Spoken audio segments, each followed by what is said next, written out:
Bonsoir à toutes et à tous. Comme mentionnait mon camarade Timothée, donc je suis Pauline Noël, je suis étudiante en master en droit international à Genève et membre de la SAP. Donc j'ai rédigé mon mémoire sur la légitime défense des États face à des groupes labellisés terroristes qui agissent en particulier depuis les territoires occupés, en ayant du coup comme cas d'analyse le cas israélo-palestinien.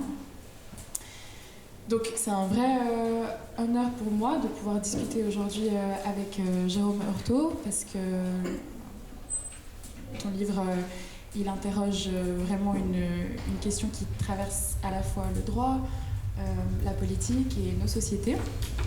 Évidemment, il s'agit d'un thème qui est autant vaste qu'important, et nous ne pourrons malheureusement pas couvrir toute sa complexité ce soir. Mais on espère en tout cas que cette discussion sera ne serait-ce qu'un tout petit peu à la hauteur de l'attention que mérite cette question. Donc avant de commencer, peut-être un mot sur le déroulement de la discussion. Dans un premier temps, on va commencer avec une première partie d'échange entre Jérôme et moi-même autour de son livre, et puis évidemment on ouvrira dans un second temps la discussion aux questions du public qui sont évidemment plus que les bienvenues. Donc Jérôme, ton livre est structuré en 3 parties principales. Le premier chapitre est consacré aux enquêtes ainsi qu'aux productions des connaissances du génocide en cours en Palestine.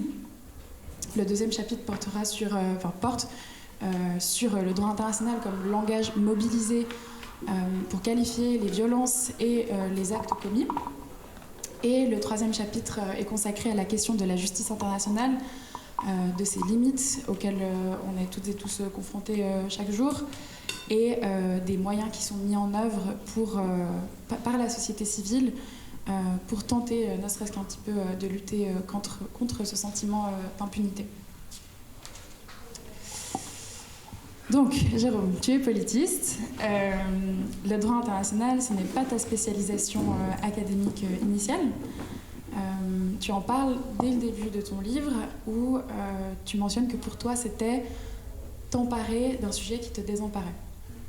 Et en fait, j'ai pas pu m'empêcher de penser aux étudiants et aux étudiantes de Lausanne, mais pas seulement, qui ont un jour ressenti le besoin d'agir, de s'emparer en fait de ce sujet, et pour le coup des étudiants du coup lausannois de faire un rapport sur la complicité de leur université avec les institutions israéliennes.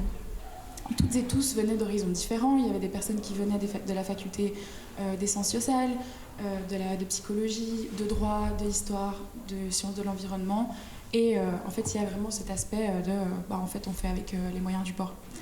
Et ma question, c'était comment est-ce que toi, du coup, tu as entamé ce projet, avec quelle méthode, et est-ce que tu situes ce livre comme une enquête scientifique, comme un état des lieux du débat, ou une intervention plus engagée? D'abord, merci Pauline pour avoir accepté d'animer cette discussion, et puis merci à Timothée, bien sûr, pour l'initiative, la préparation, l'organisation. Donc franchement, merci beaucoup Timothée pour ça, et à travers toi, l'ensemble évidemment des membres des différents collectifs en fait, qui apparemment font vivre à Lausanne la scène des droits humains, et en particulier en Palestine. La question que tu poses, elle est essentielle. Elle est essentielle, et je pense qu'il faut y répondre avec toute la sincérité qui est nécessaire. Moi non plus, je n'étais pas paramétré effectivement pour écrire un livre sur le droit international à Gaza. D'abord parce que ethniquement, je suis un politiste, disciplinairement, qui a travaillé le droit. J'ai fait de la sociologie politique du droit, par exemple, quand je m'intéressais à la Pologne, un poste communiste, mais je n'avais jamais pratiqué le droit international. Et puis, alors je suis allé en Palestine, je connais un certain nombre de personnes qui sont spécialistes, mais moi je ne suis pas du tout spécialiste du Proche-Orient en général et de la Palestine en particulier. Et alors pourquoi j'ai voulu travailler sur cette question? La réponse, tu l'as un petit peu amorcée en faisant ta présentation.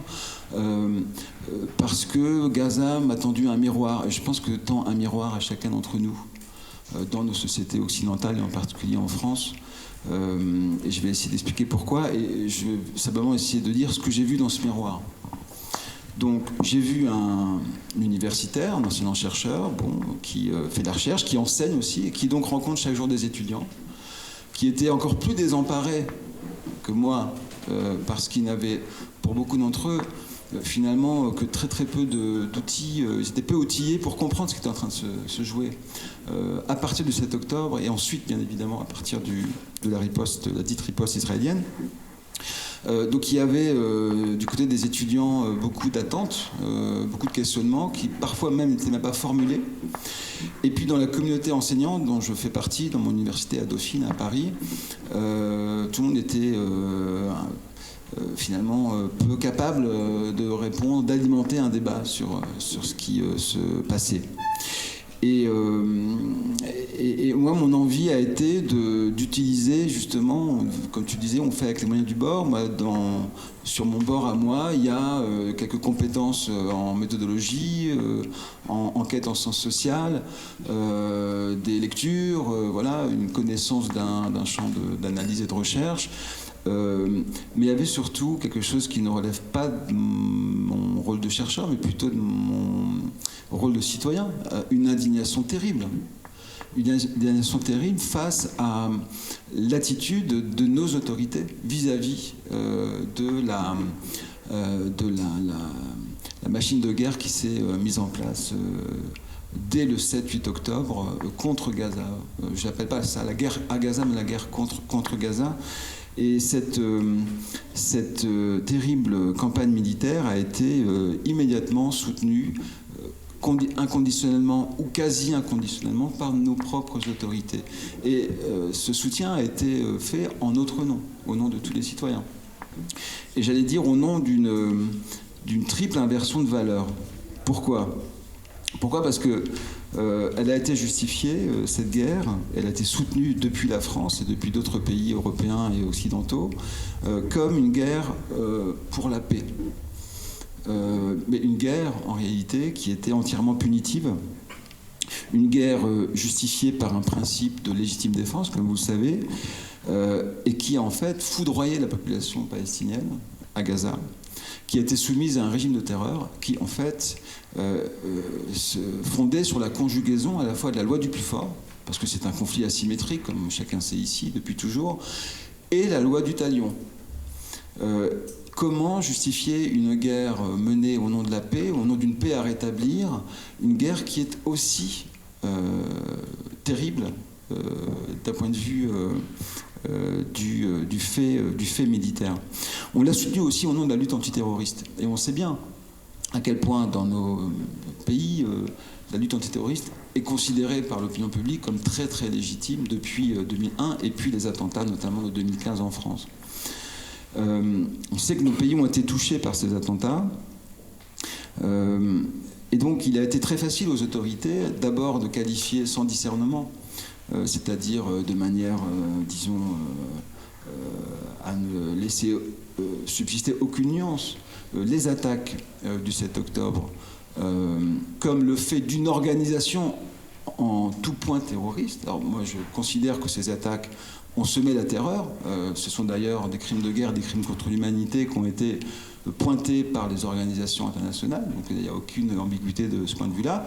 Mais qualifier les organisations militantes uniquement de terroristes sans tenir compte de la diversité des propriétés de ces différentes organisations, sans non plus remettre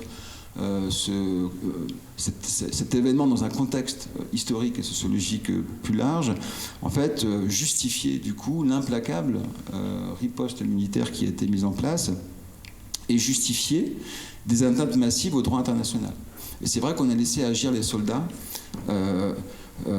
qui ont considéré l'ensemble de la population palestinienne à Gaza comme des terroristes à éliminer. Donc au nom de la lutte antiterroriste, en fait, on a justifié une guerre qui ne respectait pas du tout les principes du droit international.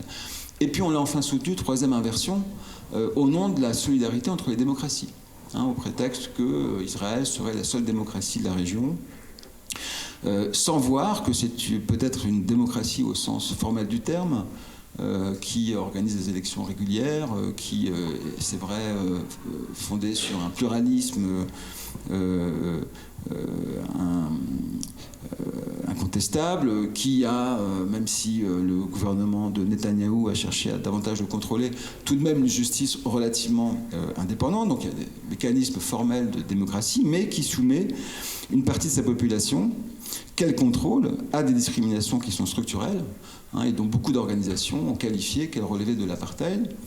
Alors comment soutenir, au nom de la solidarité entre démocraties, en fait, une campagne militaire, alors même que si l'on prend au sérieux cette qualité démocratique, alors il faut considérer qu'une démocratie, ça s'empêche. Une démocratie, noblesse oblige, ça ne tue pas de manière aveugle des femmes et des enfants qui n'ont absolument rien à voir avec le combat militaire. Et plutôt que de provoquer une prise de conscience, un choc moral dans notre société, dans ma société, cet ensemble de crimes, on reviendra tout à l'heure sur la qualification de crime, en fait, a été justifié. Et la critique de l'action d'Israël a été, elle, en miroir, disqualifiée, combattue, rejetée, criminalisée parfois. Et comme ici, ce sont d'abord les étudiants, en fait, qui courageusement ont porté haut la voix du droit international et de la Palestine pendant cette période. Et j'allais dire, parce qu'on est dans l'introduction, cette situation continue. C'est-à-dire que les résonances du conflit israélo-palestinien, comme on l'appelle, sans rappeler le caractère structurellement asymétrique de ce conflit, continuent de produire toute une série de résonances dans notre société. Vous savez, dans les médias, certaines personnalités politiques ou médiatiques, plutôt classées à droite, ont dit que le conflit israélo-palestinien était importé en France par l'extrême gauche. C'est un petit peu le narratif un peu dominant, qui était une manière d'ignorer volontairement qu'en fait ce conflit imprègne la société française. Pour plein de raisons qui sont liées à l'histoire, qui sont liées à la sociologie, qui sont liées à nos rapports au monde arabe, à Israël, etc., etc. Et donc nous sommes, nous, en tant que Français, extrêmement impliqués dans ce conflit. Et donc j'ai fait partie de beaucoup de gens qui, en fait, n'acceptaient plus qu'on nous dise ce qu'il fallait penser de ce qui se passait à Gaza. Surtout que ce qu'on nous disait devoir penser était totalement opposé aux valeurs qui étaient portées en justification à ces narrations. Notamment les valeurs de la démocratie, je le rappelle, les valeurs de la paix et les valeurs, disons, du rejet de toute forme de terrorisme. Et c'est ça qui a en fait été pour moi le moteur de ce projet. Alors il y a eu évidemment des moments un peu clés. Alors, je vais en citer deux, mais en fait il y en aurait trop en réalité pour reconstituer toute la trame. Mais il y en a eu deux au moins qui moi m'ont beaucoup marqué. Lorsque la Cour pénale internationale a émis des mandats d'arrêt contre Netanyahou et Yoav Gallant, la France a alors dit qu'elle ne ferait pas respecter ces mandats d'arrêt si l'un ou l'autre venait en France, au nom du principe d'immunité des chefs d'État et de gouvernement. Et puis la deuxième raison, le deuxième moment, c'est lorsque un ministre des Affaires étrangères, qui n'a pas été très longtemps d'ailleurs à ce poste, Stéphane Séjourné, donc qui était de ce point de vue-là mal nommé, a dit à l'Assemblée nationale, en réponse à une prise de parole d'une députée de la France Insoumise qui s'appelle Danielle Obono, qui demandait au ministre d'expliquer pourquoi la France ne rejoignait pas la cohorte des États qui soutenaient l'Afrique du Sud dans sa requête déposée contre Israël auprès de la Cour internationale de justice. Et là, il avait répondu « Accuser Israël de génocide, c'est dépasser un seuil moral ». C'est-à-dire que notre ministre des Affaires étrangères, qui est censé quand même, certes, représenter la voix de la France sur la scène internationale, mais qui est aussi un peu, même si ce n'est pas son statut, c'est celui du président de la République, mais qui est quand même censé respecter les conventions internationales, se porter garant de nos engagements en tant qu'État auprès des juridictions internationales, fouler aux pieds la Convention pour la prévention et la répression du crime de génocide de 1948, qui avait pourtant été signée en France au Palais de Chaillot, en disant qu'en fait, elle ne s'appliquerait pas à Israël. Elle peut s'appliquer à tous les pays que vous voulez, mais pas à Israël, parce qu'accuser Israël de génocide, c'est passer un choc moral. Et donc, ce deuxième événement a été, en quelque sorte, la goutte qui a fait déborder le vase, et à partir de là, ça m'a poussé à écrire ce livre qui donc porte sur Gaza, le droit international, et qui vise à répondre à une question un peu simple, enfin, complexe dans sa réponse, mais simple à poser, c'est qu'est-ce que le droit international a pu ou non faire à et pour Gaza? Alors la réponse est simple, hein, pas grand-chose, mais on y reviendra tout à l'heure, mais aussi et indissociablement, qu'est-ce que Gaza fait au droit international? Qu'est-ce qu'il nous dit du droit international? Qu'est-ce qu'il révèle des logiques du droit international? Est-ce que c'est un tournant pour le droit international? Est-ce que c'est un moment, est-ce que c'est le tombeau du droit international? Ou est-ce qu'au contraire, c'est un moment de, disons, de relance, de recomposition, de réajustement de notre rapport au droit international? Et c'est à ces différentes questions que le livre cherche à, peut-être pas à répondre, mais en tout cas cherche à alimenter, disons, ces réflexions.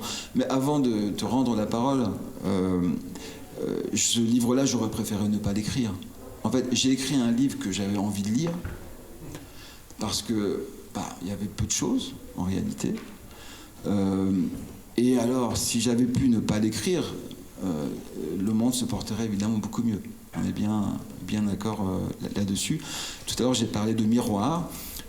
Moi, en fait, le Gaza m'a tendu un miroir d'un citoyen donc très mécontent, en colère, mais il m'a aussi conduit à un miroir un peu plus introspectif où, en fait, j'ai voulu racheter aussi une forme de culpabilité à avoir pendant 30 ans travaillé sur plein de sujets passionnants, à avoir en tête ce conflit comme un conflit majeur, irrésolu, si ce n'est le dernier conflit colonial de notre histoire moderne, mais sans avoir jamais tiré les conclusions de cette situation, et finalement en adoptant une posture souvent un peu, non pas d'indifférence radicale, mais de distanciation, alors qu'on ne peut pas penser ni un ordre international, ni un droit international sans résoudre la question de Palestine, parce qu'en fait c'est une contradiction structurelle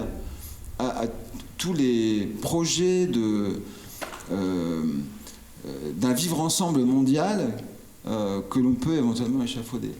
Et donc c'était à la fois une adresse à nos gouvernants critiques, et c'était aussi une sorte une manière d'apporter une contribution, sachant que cette contribution elle est évidemment très modeste, et elle est en deçà de ce qu'elle aurait pu être si nous avions aussi collectivement dans différentes arènes pris conscience bien plus tôt du caractère en fait essentiel de ce combat, de ce débat. Merci beaucoup pour cette réponse. Elle aborde tout plein d'éléments, des éléments très, très importants.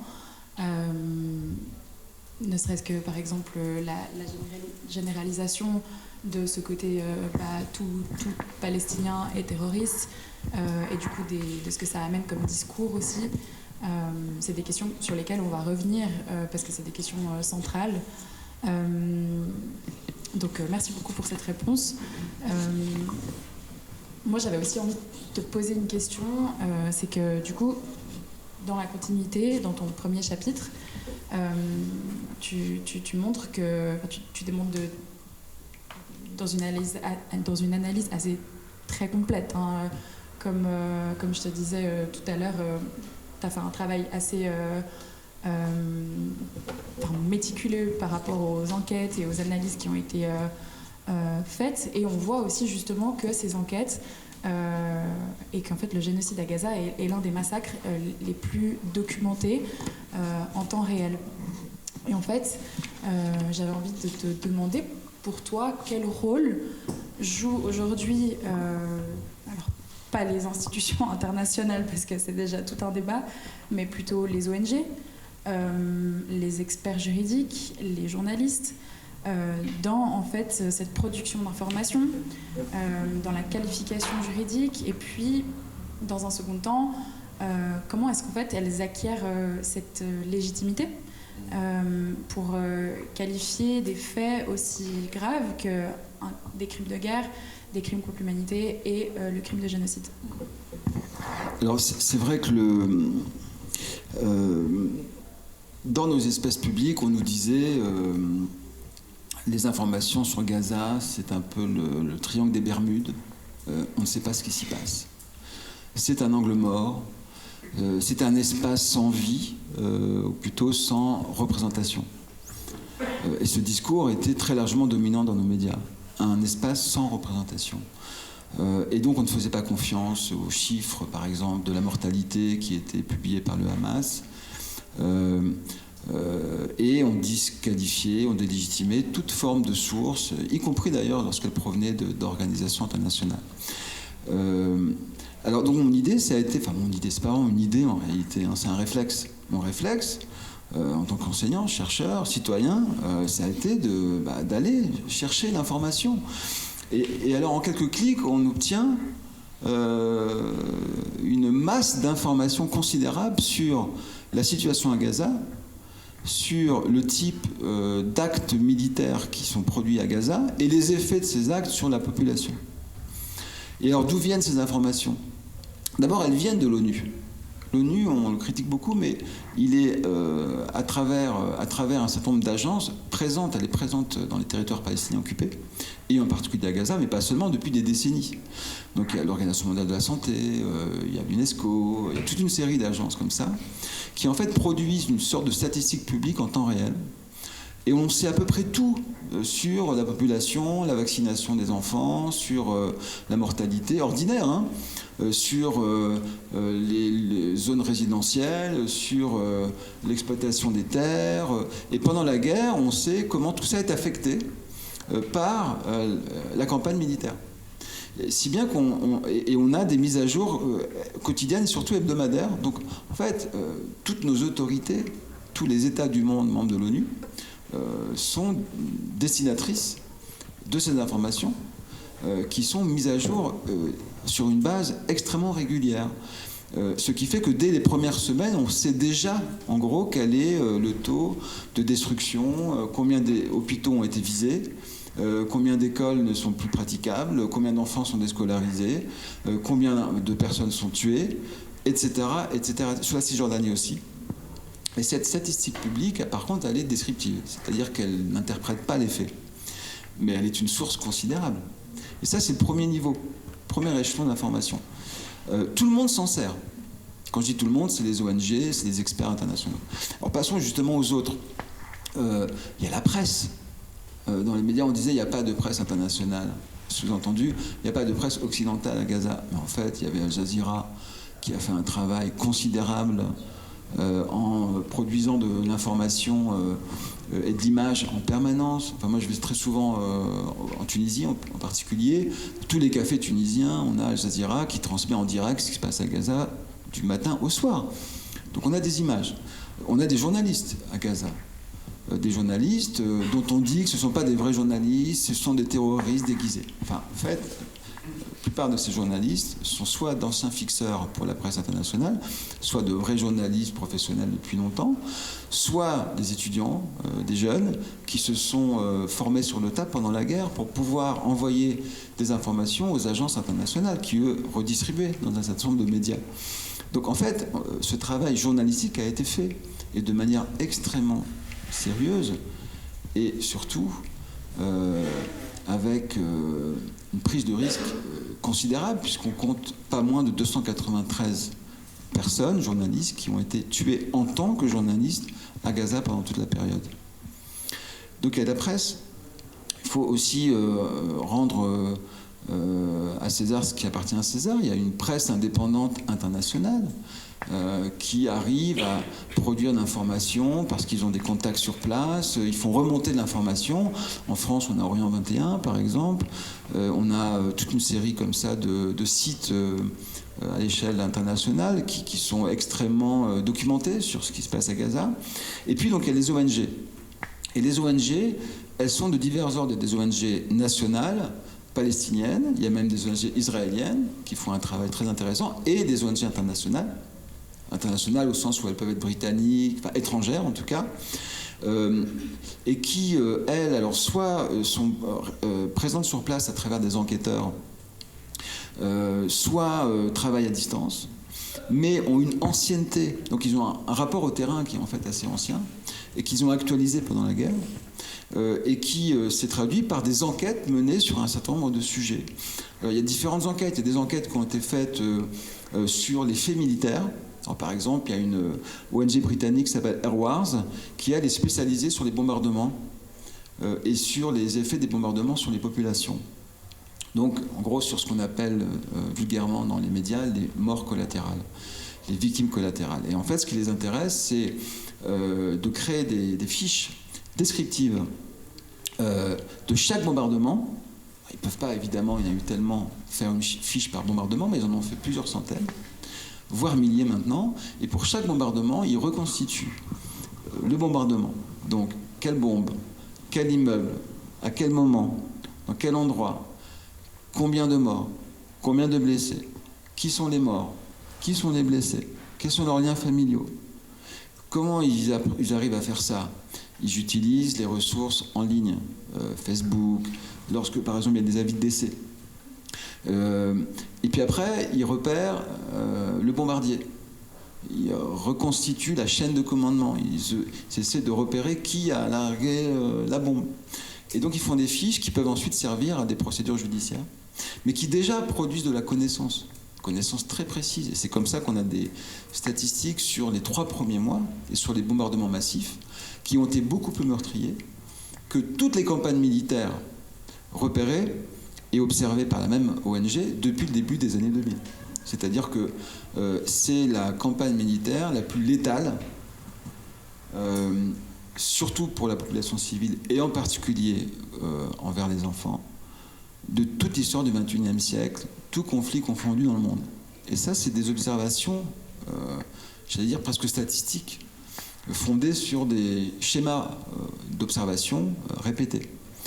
Donc, à ce type d'analyse. Il y a aussi des ONG qui, elles, se privilégient les groupes vulnérables, surtout les femmes, les enfants, par exemple, le Centre palestinien des droits humains, par exemple, Save for Children, qui publie des enquêtes où ils vont aller interroger des femmes pour savoir quel est l'effet de la guerre sur leur survie pendant le siège.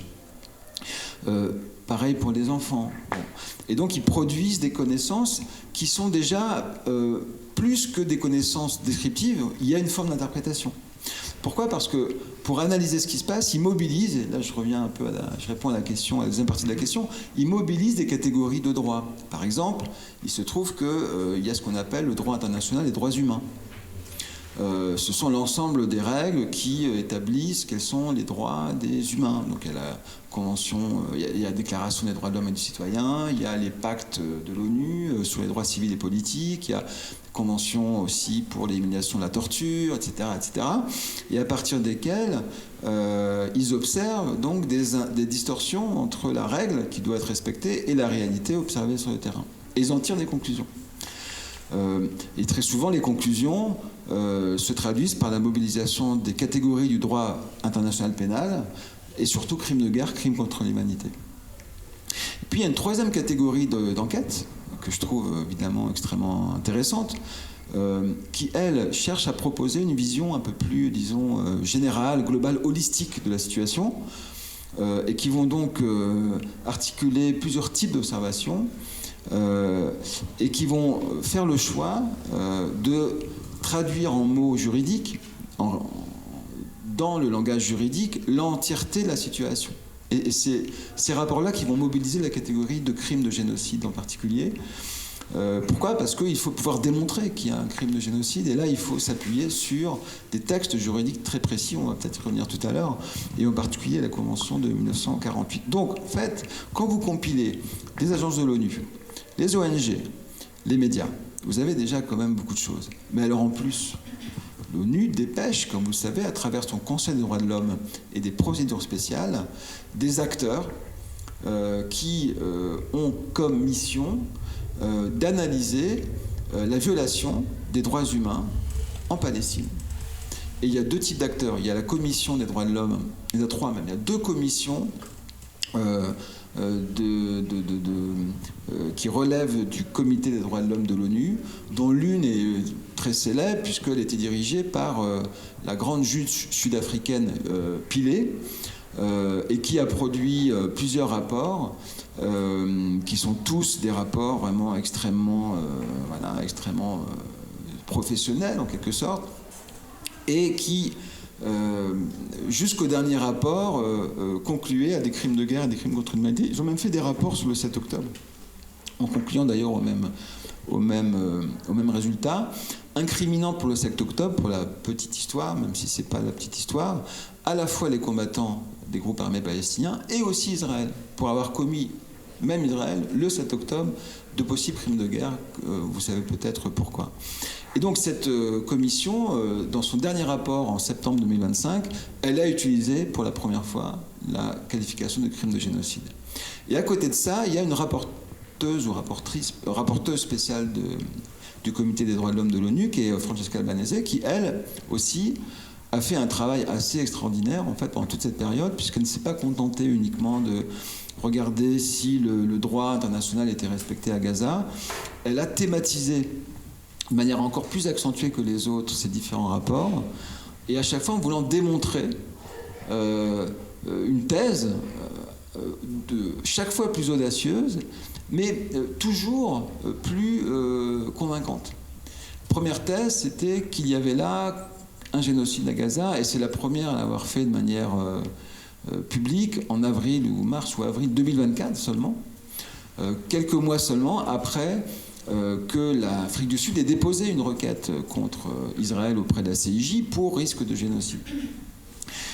Et ensuite, elle a persévéré, Francesca Albanese, en publiant 3 voire 4 rapports en tout, le dernier étant un rapport qui vise à démontrer la complicité des États et des entreprises étrangères à la commission du crime de génocide à Gaza. Le prochain rapport, on sait déjà, ce sera sur les pressions sur les journalistes, y compris dans le monde occidental, dans la manière dont ils ont minoré, voire justifié les crimes commis sur place.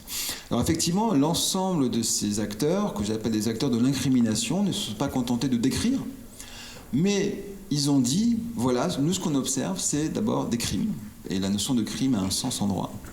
Et puis alors, c'est pas n'importe quel crime, ce sont des crimes internationaux. Alors ce ne sont pas n'importe quels crimes internationaux. Nous avons repéré des crimes de guerre, massifs, en nombre. Nous avons repéré des crimes contre l'humanité. Et puis nous avons pu démontrer qu'il y avait aussi commission d'un crime de génocide. Alors vous connaissez sans doute la différence entre ces 3 types de crimes. Les crimes de guerre, vous savez, c'est des crimes qui, par définition, ne peuvent avoir lieu qu'en situation de guerre. Et c'est généralement lorsqu'on viole les conventions de Genève et les conventions de La Haye, donc celles qui protègent les combattants et les civils. Donc lorsqu'on dépasse en fait les règles de la guerre. Par exemple, non, on n'a pas le droit de laisser mourir de faim un prisonnier de guerre. On ne peut pas non plus l'achever sur le champ de bataille s'il est désarmé. On ne peut pas non plus tuer des civils. Ça, c'est des crimes de guerre classiques. Ils deviennent crimes contre l'humanité lorsque on repère des violations massives contre les populations civiles, violations répétées. Donc lorsqu'on accorde une certaine ampleur en fait à l'ensemble de ces crimes, et les crimes contre l'humanité peuvent avoir lieu en dehors d'une situation de guerre. Et puis commission du crime de génocide, je pense qu'on va y revenir, relève d'une définition plus compliquée encore à démontrer, enfin plus restrictive en quelque sorte. Et donc c'est un autre raisonnement en fait auquel ça donne ces différents acteurs. Et ce que j'ai observé, et ce qui moi m'a beaucoup intéressé en tant que politiste, justement non juriste, c'est le rôle du droit dans toute cette pratique répétée, ce travail d'attestation, d'observation, de repérage, de qualification des crimes. En fait, sans le droit international, c'est déjà une réponse un peu à la question générale, sans le droit international, on ne peut pas dire qu'il y a génocide à Gaza. Alors certes, malgré le droit international, on n'a pas pu empêcher la commission de ce crime. Mais sans le droit international, on ne peut pas le dire au sens convaincant, suffisamment entendable et dissible. Pourquoi ? Parce que tous, dans ces rapports, se sont référés à la définition juridique du crime de génocide. Personne n'est allé chercher un texte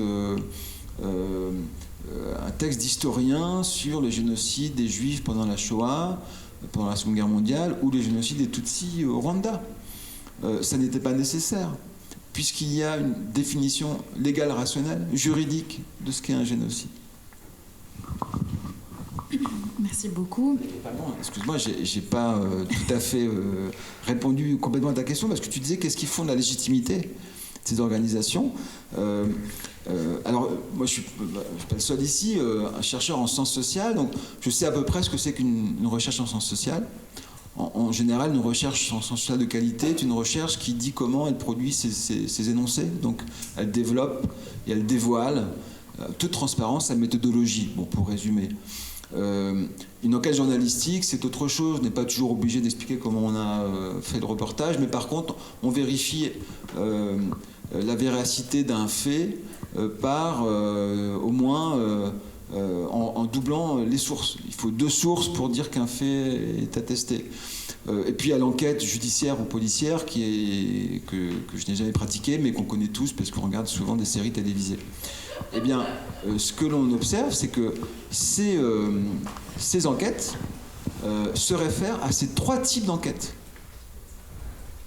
C'est-à-dire que vous ouvrez n'importe quel rapport, par exemple le rapport de Amnesty International, et vous allez découvrir que la probation, les mécanismes de probation, les mécanismes d'administration de la preuve se fondent sur un combiné de ces 3 types d'enquêtes, judiciairo-policières, journalistiques et scientifiques. Et donc c'est assez étonnant. Alors évidemment, en tant que chercheur, on pourrait dire oui, mais par exemple, il n'y a aucun témoignage qui ne va pas dans le sens de ce que les auteurs de l'enquête du rapport veulent démontrer. Oui, c'est vrai. Mais enfin, il y a tellement de témoignages qui vont dans ce sens qu'on se demande bien en quoi les autres feraient ombrage à l'analyse. Et surtout, ce n'est pas une enquête en sciences sociales. Une deuxième critique qu'on pourrait faire, c'est de dire oui, mais jamais les enquêtes ne sont discutées les unes par rapport aux autres. L'équipe qui écrit le rapport de Human Rights Watch, par exemple, sur les enfants, ne va pas citer pour le critiquer, comme on le ferait nous en sciences sociales par exemple, ou bien comme les journalistes le feraient éventuellement dans un éditorial, ne va pas aller critiquer le rapport de leur homologue palestinien qui n'aurait peut-être pas utilisé les mêmes méthodologies. En fait, pas du tout. On ne va citer d'autres sources que si elles vont dans le sens de la démonstration. Mais ça, c'est tout à fait entendable. C'est pas du tout une critique que je fais, mais simplement, c'est pour vous montrer à quel point on peut lire ces rapports vraiment en toute, j'allais dire les yeux fermés, non, mais avec un degré de confiance qui, du coup, rend encore plus insupportable l'indifférence et surtout l'ignorance orchestrée de ces rapports tels qu'on a pu l'observer dans nos pays, si ce n'est la disqualification systématique de tout ce qui provient d'une organisation internationale.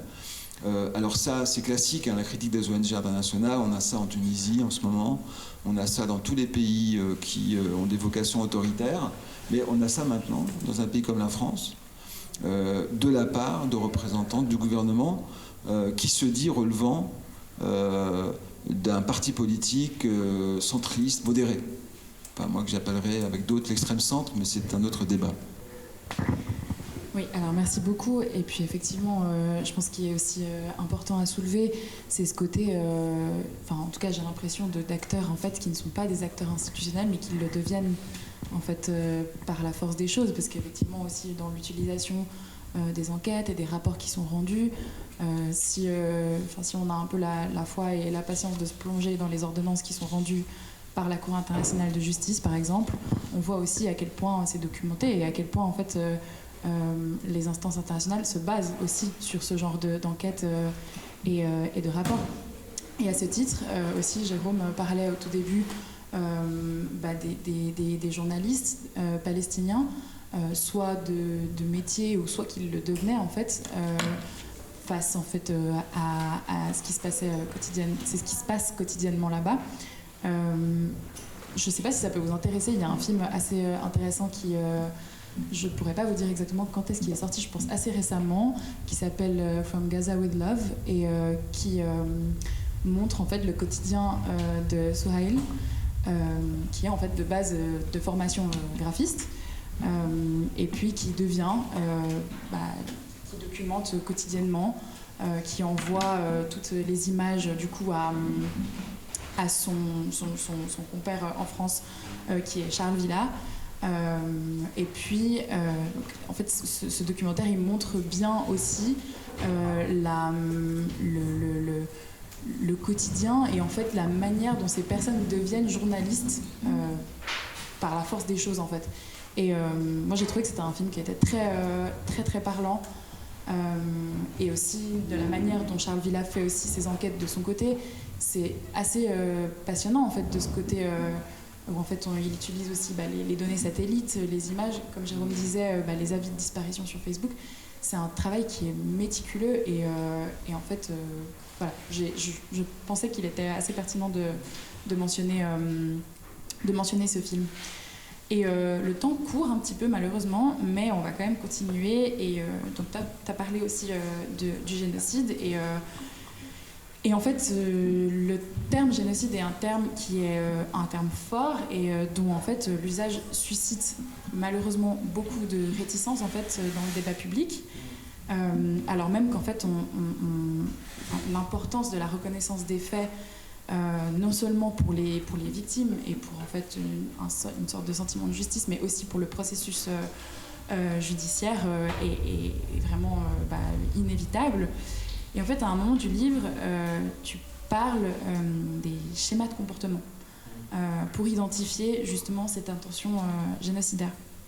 Et cette intention, elle est en réalité assez rarement explicitée comme telle, mais en fait, elle s'utilise, elle est souvent déduite par des faisceaux d'indices, par des pratiques répétées, ou encore dans certains discours, des métaphores, des codes de langage en fait qui accompagnent les violences sans qu'en fait l'intention génocidaire soit toujours explicitement énoncée. Et en fait, selon toi, dans quelle mesure l'analyse de ces schémas de comportement permet en fait aujourd'hui d'établir juridiquement l'intention génocidaire? Merci de poser cette question parce qu'elle est centrale, hein, on le voit bien pour ces différents acteurs, mais aussi parce que c'est ce qui a suscité sans doute le plus d'opposition dans l'espace public. Alors peut-être, il faut rappeler quand même comment est-ce qu'on démontre un génocide juridiquement. Alors vous savez qu'on a des sources de droit, il y en a deux principales à l'échelle internationale. Il y a la Convention de 48 que j'ai évoquée tout à l'heure.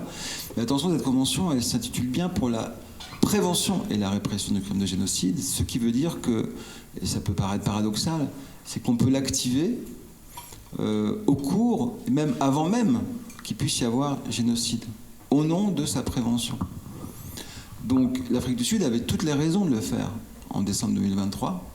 Et tous ceux qui ont dit « mais la CIJ n'a pas reconnu un génocide » ne comprennent pas que justement cette convention, elle est précisément faite et écrite pour empêcher qu'un génocide ait lieu.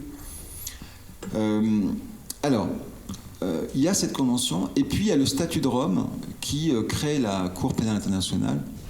Le statut de Rome de 1998, la Cour pénale internationale, qui est donc la juridiction pénale internationale, la seule qui peut punir des individus à l'échelle internationale, qui date donc de 2002, juste après donc l'adoption de cette convention. Et donc, c'est exactement la même définition, parce qu'on a repris in extenso, en fait, la définition de la Convention 48 dans celle de 98.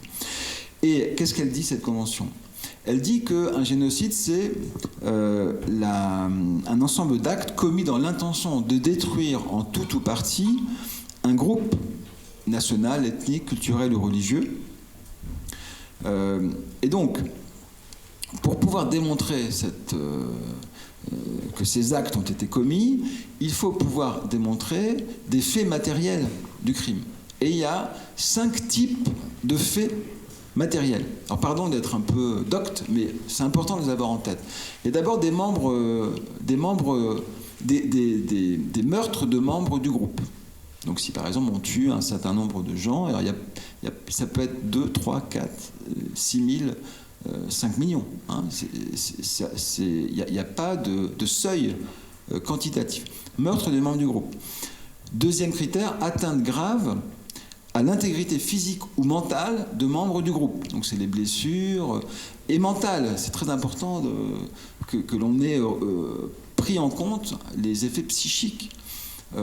Et attention, les effets psychiques ne sont pas toujours des effets induits. Ça peut être un but de casser le mental des gens. En soi, c'est un crime. Voilà. Troisième critère, la soumission intentionnelle du groupe à des conditions d'existence devant entraîner sa destruction physique totale ou partielle. Quatrième, mesure visant à entraver les naissances au sein du groupe. Et cinquième, transfert forcé d'enfants du groupe à un autre groupe.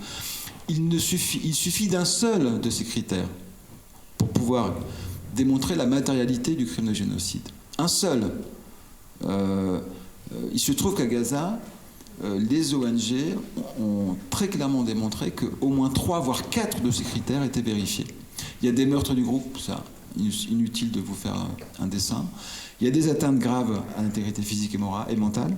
Il y a une soumission intentionnelle à des conditions d'existence devant entraîner la disparition.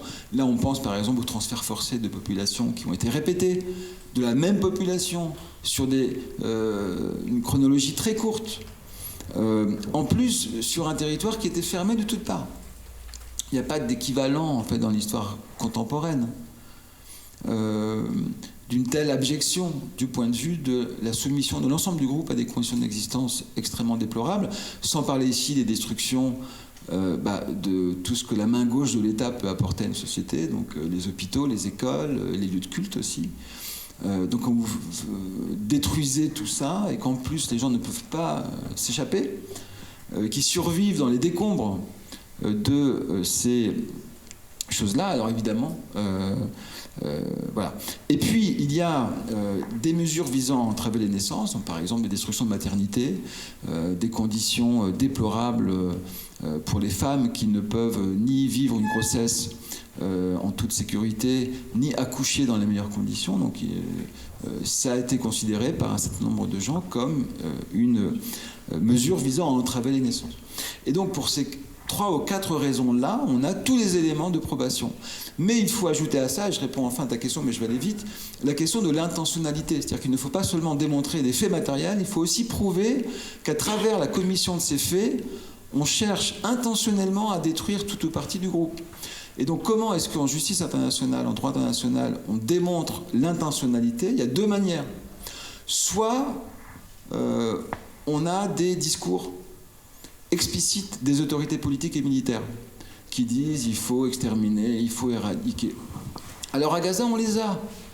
Il y a même une association qui s'appelle Law for Palestine, qui est une association de juristes internationaux, qui a en fait créé une base de données dans lesquelles on retrouve, traduit en anglais, l'ensemble, enfin même pas l'ensemble, une grande partie des discours, des interventions publiques d'autorités politiques, militaires, culturelles, journalistiques, médiatiques israéliennes, qui toutes convergent vers l'idée de détruire les Palestiniens, pas seulement les terroristes, mais l'ensemble de la population de Gaza.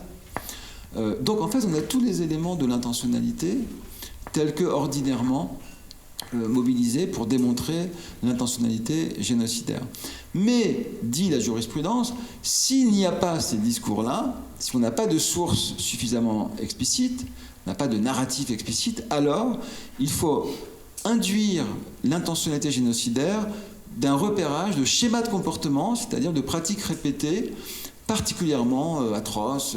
Voilà. Et par exemple, à Gaza, les auteurs des rapports ont cherché justement à repérer ces schémas de comportement. Ils ont par exemple considéré que l'acharnement considérable sur les enfants pouvait valoir preuve d'une intentionnalité génocidaire, s'appuyant là-dessus d'ailleurs sur des avis des pays comme la France, qui, sur une toute autre affaire qui ne concerne pas Israël et la Palestine, avait dit qu'on pourrait assouplir la démonstration de l'intentionnalité génocidaire en disant que lorsqu'il y a acharnement sur une population vulnérable, notamment les enfants, alors on peut quand même considérer que l'objectif n'est pas strictement militaire ou politique. L'objectif est vraiment de détruire toute partie du groupe. Et donc sur Gaza, et c'est incomparable avec d'autres situations où je trouve que pour d'autres raisons, moi je m'intéresse beaucoup aux persécutions contre les Ouïghours, pour Gaza, on a non seulement des discours explicites, mais en plus, on a toute une arborescence de schémas de comportement dont on peut induire plutôt, une intention génocidaire. Et ça ne fait aucun doute pour l'ensemble de ces rapporteurs, l'ensemble de ces acteurs, qui concluent tous au même verdict, un verdict de commission de génocide. Et jamais ils s'appuient, encore une fois, sur une analogie ou une comparaison, disons, de façade avec d'autres génocides reconnus internationalement dans le passé.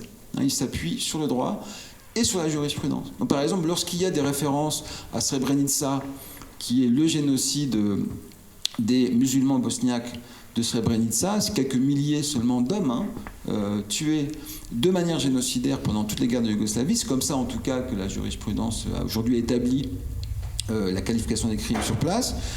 C'est toujours à travers, justement, la jurisprudence. C'est jamais pour comparer une situation historique avec celle que Gaza a connue.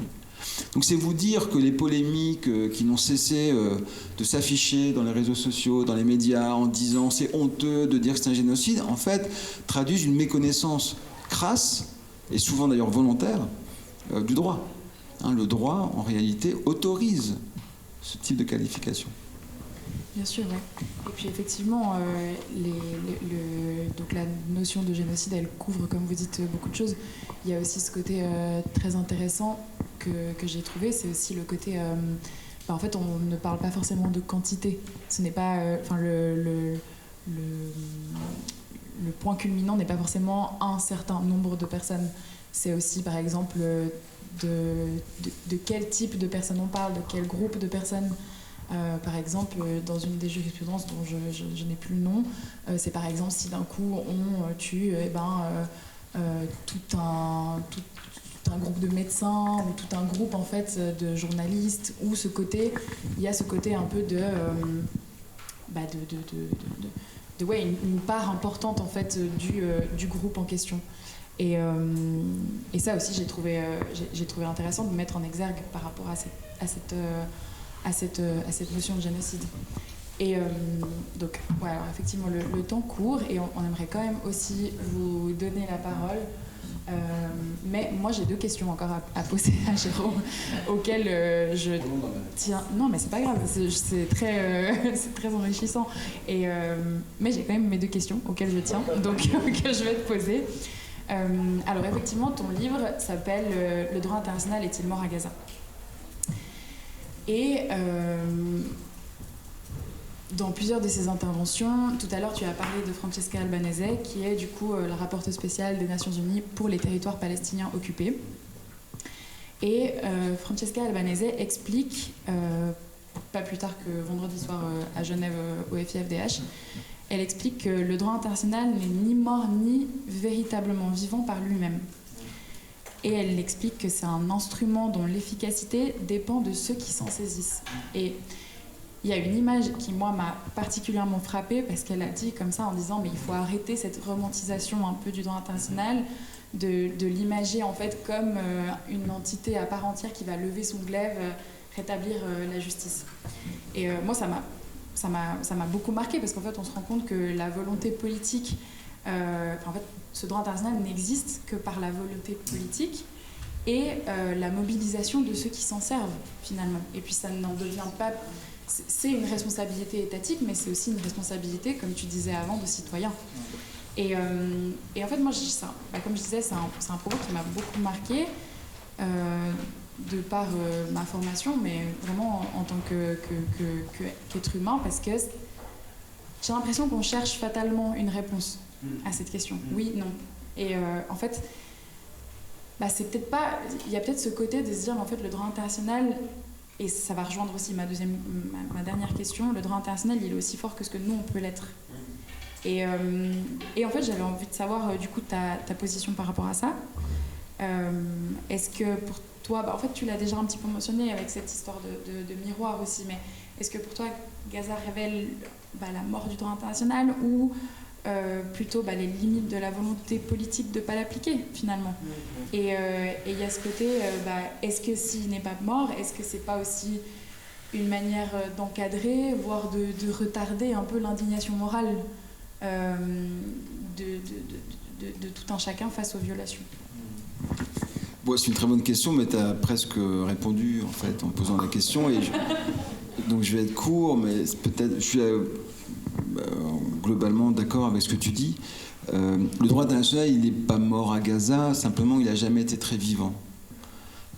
Et en particulier pour la Palestine. Ça, c'est la première chose à dire. Il n'est pas très vivant, le droit international, parce qu'il est, en fait, par sa constitution, ambivalent, contradictoire. Je donne un exemple, la Charte des Nations Unies, qui est quand même un des textes fondateurs du droit international moderne, reconnaît, promeut la souveraineté des États. C'est grâce à ça que, par exemple, les États issus de la décolonisation ont pu obtenir rapidement une autonomie juridique. Le droit des peuples à disposer d'eux-mêmes est reconnu. Mais dès lors que le droit international reconnaît la souveraineté des États, alors il autorise les États à se prévaloir de cette souveraineté pour résister, pour violer éventuellement d'autres logiques de droit international. Donc on est dans cette ambiguïté permanente. Par ailleurs, le droit international, à la différence du droit national, ne peut se faire appliquer aussi facilement parce que la communauté internationale ne bénéficie pas, ne dispose pas de forces de police reconnues et légitimes pour pouvoir le faire. Donc, de toute façon, le droit international, c'est un idéal, c'est un horizon, c'est un combat. Et j'ajouterais en plus, il ne cesse de se renforcer dans son contenu, dans sa substance, qu'au rythme des violations de plus en plus importantes des règles coutumières. Donc il s'enrichit par exemple de règles de ce qu'on appelle le droit de la guerre, parce qu'on a constaté sur le champ de bataille qu'aucune règle d'humanité, de proportionnalité n'était respectée par les belligérants. Donc il avance comme ça de manière paradoxale le droit international. Et nous sommes aujourd'hui, nous, non pas les témoins de sa déliquescence, nous sommes les témoins de cette avancée paradoxale. Nous sommes à un âge spécifique de l'histoire du droit international. Mais il mourra, Donald Trump, Xi Jinping et Vladimir Poutine mourront avant le droit international. C'est-à-dire que c'est un processus à long terme. Et ça, c'est vraiment important à dire. Après, il faut aussi peut-être sortir d'une vision strictement, j'allais dire, conséquentialiste du droit international. On ne doit pas seulement l'aborder du point de vue du nombre de crimes qu'il peut empêcher ou du nombre de criminels qu'il peut punir. Parce que si c'était le cas, on n'en aurait presque pas besoin. En réalité, le droit international, il fait autre chose, il produit plein d'effets. Par exemple, des effets de connaissance. Tout à l'heure, j'ai parlé de la manière dont les acteurs que j'ai évoqués utilisaient le droit pour dire c'est un crime de génocide. Ça produit de la connaissance, le droit international. Ça a des effets symboliques aussi. Quand Pedro Sanchez s'en réclame pour faire front au soutien à Israël, pour dire je vais interdire l'importation de produits issus des colonies en Espagne, je vais arrêter toute forme de collaboration militaire avec Israël, il produit beaucoup d'effets symboliques et en fait et d'effets politiques. Et il se base sur le droit international. D'ailleurs, le droit international tout de même, il est activé pendant toute cette période. Par exemple, la requête auprès de la Cour internationale de justice, certes, on n'a pas encore de jugement. D'ailleurs, peut-être que ce jugement n'ira pas dans le sens de l'établissement d'un génocide. Mais le fait même qu'il y ait cette procédure produit des effets symboliques, indirects, certainement pas explicites, qui sont, à mon avis, très importants à prendre en compte. Par exemple, il a rendu possible une mobilisation d'un grand nombre d'États dits du Sud global contre une logique dominante occidentale du droit international. Il a rendu visible des formes de solidarité internationale qu'on voyait peu avant. C'est grâce aussi au droit international, parce que c'est devenu une langue commune, en fait, à beaucoup d'États qui ont été longtemps périphériques. Et puis, et ça va dans ce que tu disais, c'est aussi un outil pour les sociétés civiles organisées, les ONG, les groupes militants. Regardez, on fait une soirée sur le droit international. Et en fait, ça a beaucoup de sens, parce que comme tu disais tout à l'heure, le droit international relève de la croyance. Et pour citer ici un anthropologue du droit qui s'appelle Alain Supiot, et que j'aime beaucoup, Alain Supiot explique bien que le droit est un artefact, comme tous les faits de langage d'ailleurs, et comme tous les outils qui relèvent de l'idéal. C'est un artefact, c'est un produit historique, c'est une convention, en quelque sorte, qui pourrait être différente, qui a une histoire. Cette histoire est tortueuse, n'est pas linéaire du tout. Mais le droit international, c'est aussi un artefact, et ça relève, en fait, du dogme. Un peu comme il y a 5 siècles, on se référait aux religieux pour justifier des guerres. Et on justifiait la guerre au nom de Dieu. Aujourd'hui, on justifie de ne pas faire la guerre au nom du droit international. Normalement, on sait que ce n'est pas respecté. Mais ça relève aussi d'une forme de croyance collective. Et plus nous serons nombreux à croire en l'efficacité possible du droit international, plus nous communierons dans, j'allais dire, sa vérité, pardon, un peu comment dire... j'ai l'impression de faire un sermon, mais en fait pas du tout. Mais l'analogie a du sens. L'analogie a du sens. Plus nous serons nombreux à partager ce dogme, plus nous imposerons à nos représentants la nécessité de le partager. Et par exemple, en France, je prends l'exemple de la France, que je connais bien, nous entrons dans une période préélectorale. Nous allons avoir une élection présidentielle. La politique étrangère, la politique internationale n'a jamais autant joué un rôle dans les débats publics en France, à mon avis, depuis bien longtemps. Donc c'est une occasion à saisir pour admonester, demander, revendiquer auprès de tous les candidats à un poste comme l'élection présidentielle, par exemple, de nous dire quelle est leur vision du droit international, leur vision du multilatéralisme, leur solution pour que l'ONU redevienne une instance de régulation mondiale. Qu'est-ce qu'ils auraient fait s'ils avaient été au pouvoir en 2023 par rapport à Israël? Qu'est-ce qu'ils feront demain? Et si nous sommes suffisamment nombreux, justement, à imposer cette thématique dans le débat public, alors ça aura quelque effet, il me semble. Et on n'a pas ici du tout parlé des procédures judiciaires, mais enfin, le droit international n'a pas du tout pu empêcher la commission des crimes à Gaza. Ça, c'est un constat historique. Mais peut-être sera-t-il tout de même d'une certaine utilité, au moins pour juger les criminels, pour lutter contre l'impunité. Aujourd'hui, en France et dans d'autres pays, il y a des procédures qui aboutissent à des procès, par exemple pour faits de génocide contre des communautés yézidis. Il y a encore 30 ans après, j'ai assisté l'année dernière à un d'entre eux, des procès contre des génocidaires hutus. Il y a en Italie actuellement des procédures pour juger, pour mettre en cause des touristes italiens qui sont venus faire du safari humain sur les hauteurs de Sarajevo, qui surplombaient la ville, et avec des snipers, avec des fusils, on pouvait assassiner des habitants de la ville. 30 ans après, il y a des procédures. Le droit international a imposé une chose au monde, c'est l'imprescriptibilité des crimes internationaux, l'imprescriptibilité. Et donc, on peut peut-être imaginer, dans les 10, 20, 30 ans qui viennent, et je sais que c'est une temporalité qui nous apparaît, nous, extrêmement inadaptée, mais quand même, on peut imaginer qu'un moment judiciaire finira par l'emporter pour continuer, en fait, cette actualité de Gaza sous des formes nécessaires, hein, qui sont le passage de la justice, parce qu'il n'y a pas de droit international sans justice internationale, ça me paraît évident. Et en fait, ce ne sera possible que s'il y a une mobilisation de la société. Ce n'est pas du tout ni nos autorités de manière spontanée, ni nos juridictions nationales ou internationales qui le feront. Les génocidaires Hutus qui subissent des procès aujourd'hui, qui est à l'origine de ces procédures? C'est une association de quelques militants pour la justice et qui considèrent que la lutte contre l'impunité est une lutte de tous les jours. Et en fait, ce sera la même chose, à mon avis, pour Gaza, et ça a déjà commencé.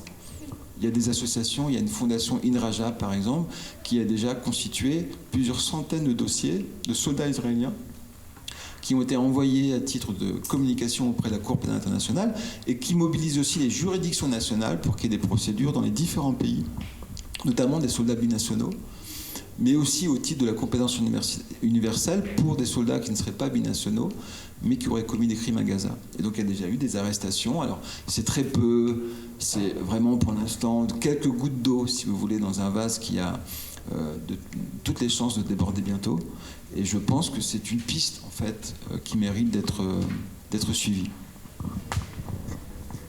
Oui, alors effectivement, je tenais à ma dernière question, mais en fait, tu y as déjà quelque peu répondu.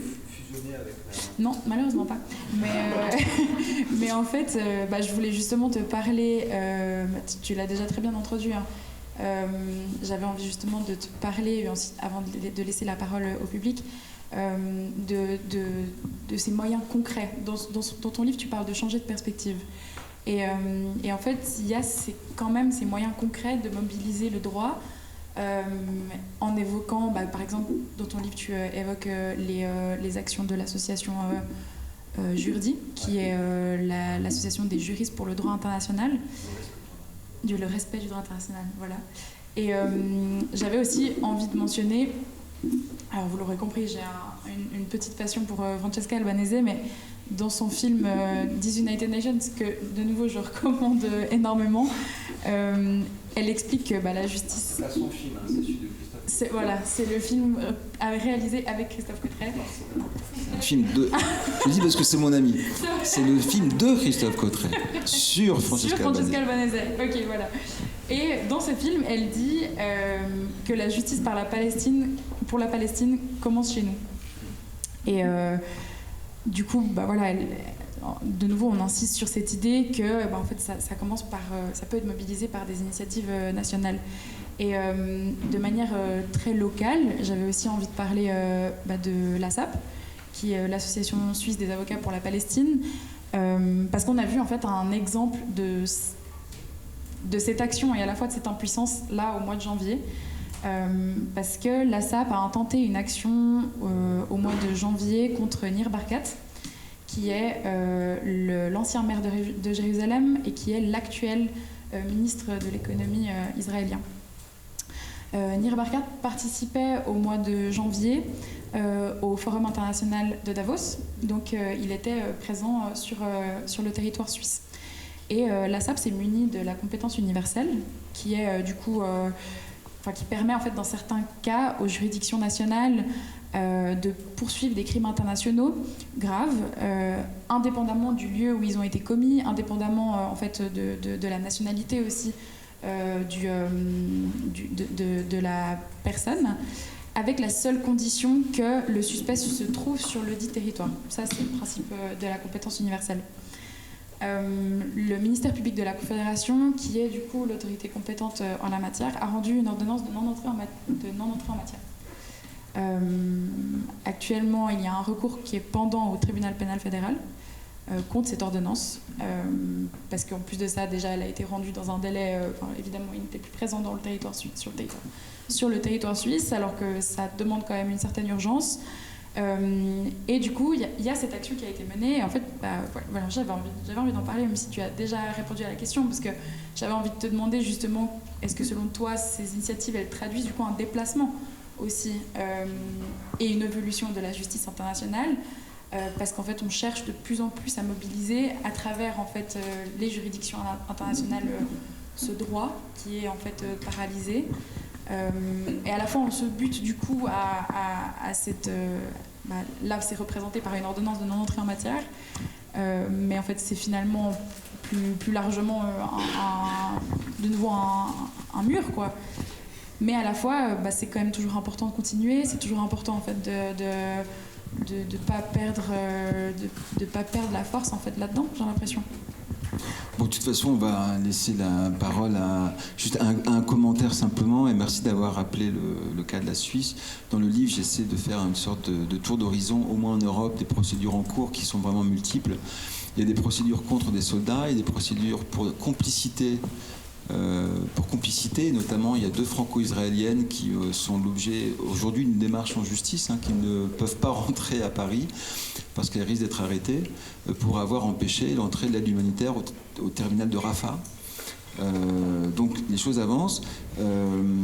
Et puis il y a aussi des procédures contre des chefs d'État et des corporations, notamment des marchands d'armes en Allemagne, en Grande-Bretagne et en France. Mais ce ne sont pas des procédures ouvertes par la justice, elles ne sont pas toutes acceptées par la justice, mais simplement ce sont des plaintes déposées, donc soit auprès de juridictions nationales, soit auprès de juridictions internationales comme la CPI. Le problème de la CPI, c'est qu'elle est l'objet aujourd'hui d'attaques très fortes de la part des États-Unis qui ont sanctionné 11 juges plus le procureur. Le procureur lui-même fait l'objet d'un scandale sexuel dont on ne sait pas trop justement s'il va aboutir, mais qui en fait paralyse l'institution, qui plus est a peu de moyens en fait pour pouvoir poursuivre les criminels. Donc évidemment, l'échelon de la CPI n'est peut-être pas l'échelon le plus judicieux, même si c'est quand même, et ça à mon avis c'est quelque chose qu'il ne faut pas du tout nier, malgré le rendement relativement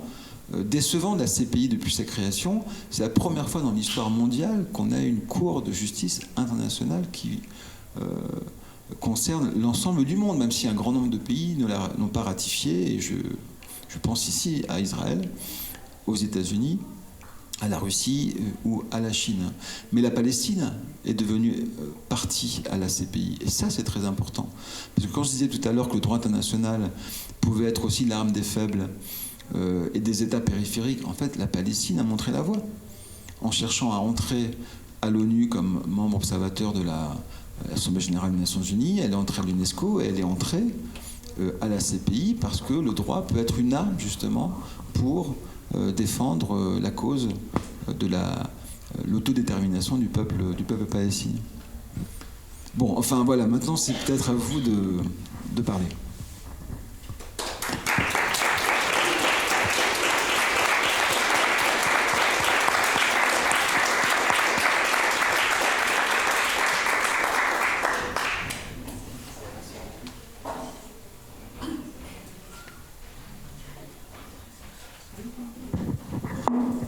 Je vais faire le modérateur.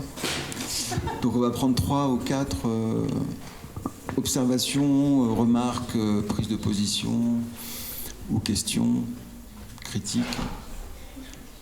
Oui. Une question en lien justement avec le droit international. Comme vous disiez, il y a quand même beaucoup d'États qui sont partis à certaines conventions. En particulier en Europe, la réaction après 7 octobre est plutôt passive, voire même, vous l'avez dit, à certains États qui ont soutenu l'action israélienne. Qu'est-ce qui fait que, dans ce cas-là, aucun État s'est réveillé pour soutenir ce droit international qui est quand même important, qui a été créé par nous d'ailleurs à la Deuxième Guerre mondiale? Comment ça se fait pour ce cas-là? Il y a beaucoup de réactions des États occidentaux. J'imagine qu'il n'y a pas de vraie réponse, mais selon vous, qu'est-ce qui fait que, pour cette situation en particulier, il n'y a pas de véritable réaction des pays européens? On prend peut-être plusieurs... Oui. J'ai commencé à être trop long dans la... Vous avez parlé un peu de la Suisse à la fin. Moi, il y a une question que je me pose et que vos discussions m'ont fait me poser. En fait, en Suisse, le droit international et la tradition humanitaire, la neutralité, ça fait partie du roman national suisse et de l'identité revendiquée un peu du pays. Et du coup, ça pose la question de... peut-être que vous avez des éléments de réponse de comment on peut se revendiquer dans son identité nationale de cela, tout en, enfin, chaque jour, enfin, il y a 1000 exemples, mais tout en, chaque jour, continuons à être complices du génocide en cours. Voilà.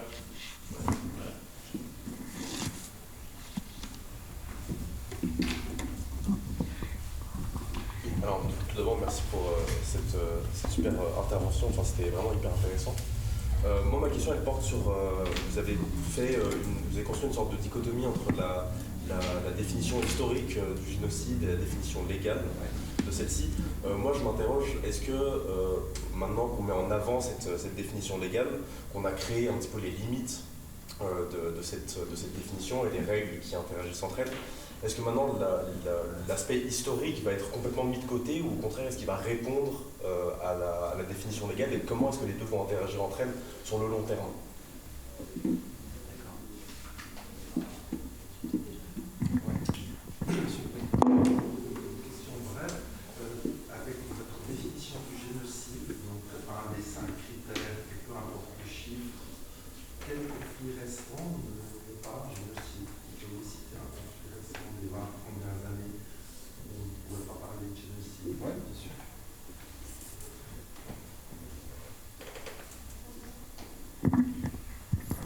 Merci. Bon, alors il faudrait sans doute consacrer pour chacune des questions toute une conférence, même si elle se recoupe. Alors, je vais partir de la dernière, parce qu'on en a parlé il n'y a pas longtemps, de la question du génocide. Quel conflit récent ne donne pas lieu à un génocide? Tous ceux pour lesquels on n'a pas pu démontrer qu'il y avait génocide. Parce que je rappelle une chose, c'est que démontrer un génocide d'un point de vue légal, c'est pas seulement établir des faits matériels de crimes, d'atteintes à l'intégrité physique et mentale et tout ça, c'est aussi démontrer l'intention de détruire tout ou partie du groupe. Et donc c'est pas toujours démontrable, et c'est pas toujours d'ailleurs plaidé en ce sens en fonction des conflits. Je pourrais donner beaucoup d'exemples.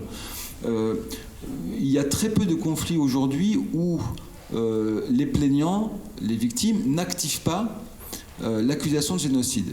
Pourquoi? Parce que c'est l'une des seules manières de plaider sa cause au niveau international et de susciter la compassion, l'attention générale.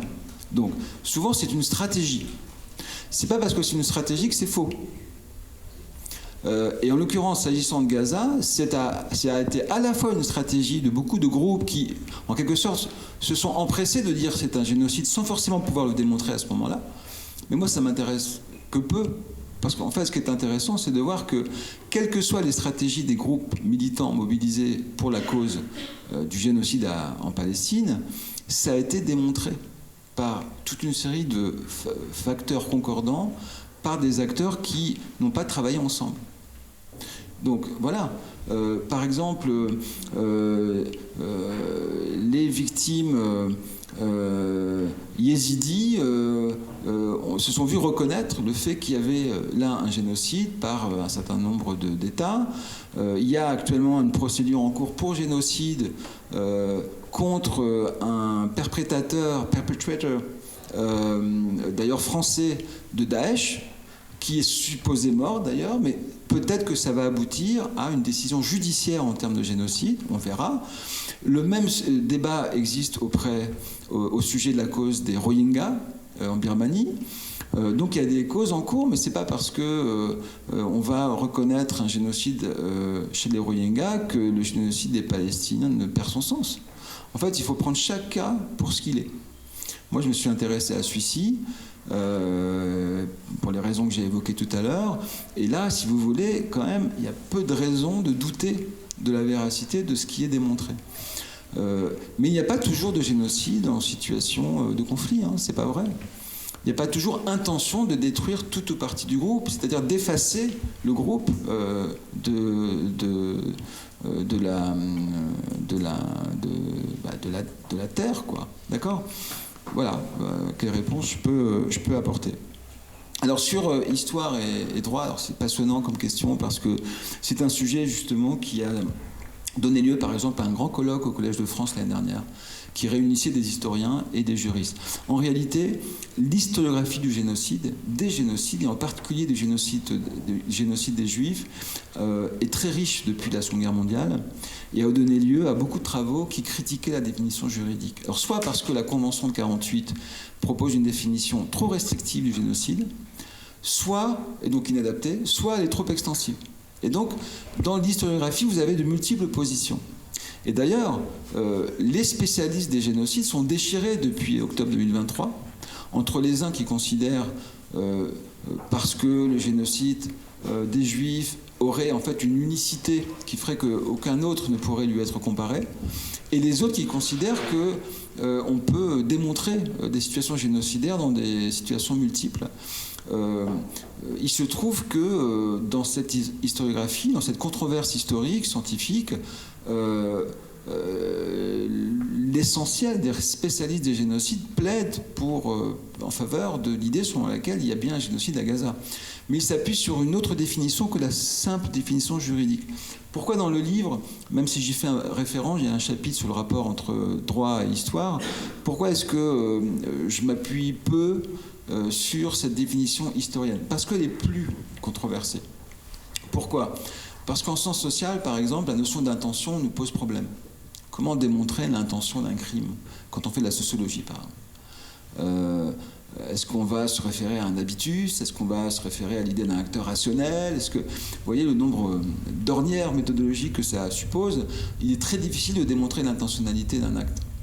En revanche, en droit, c'est le b.a.-ba de la démonstration juridique et judiciaire. Et donc c'est tout. C'est en fait la seule définition qui soit un tant soit peu reconnue de manière universelle. L'ensemble des membres de l'ONU dépendent de la CIJ, sont partis à la Cour internationale de justice qui s'appuie sur la Convention de 1948 et qui est chargée de la faire respecter. Donc c'est le seul trait d'union, si vous voulez, entre tout le monde. C'est pour ça que les rapporteurs de ces différentes organisations ne se sont appuyés que sur celle-ci. Alors il y en a une, c'est B'Tselem, c'est une organisation israélienne qui, paradoxalement, est celle qui a le plus cherché à élargir son travail en mobilisant des cas historiques. C'est la seule. Hein. Alors c'est une israélienne, et il conclut au génocide qu'il rebaptise sous une forme d'ailleurs frappante, puisqu'ils appellent leur grand rapport sur les génocides des Palestiniens « Our genocide », notre génocide. C'est-à-dire le génocide que nous avons commis, nous, Israéliens. Et ils se fondent à la fois sur le droit et sur l'histoire.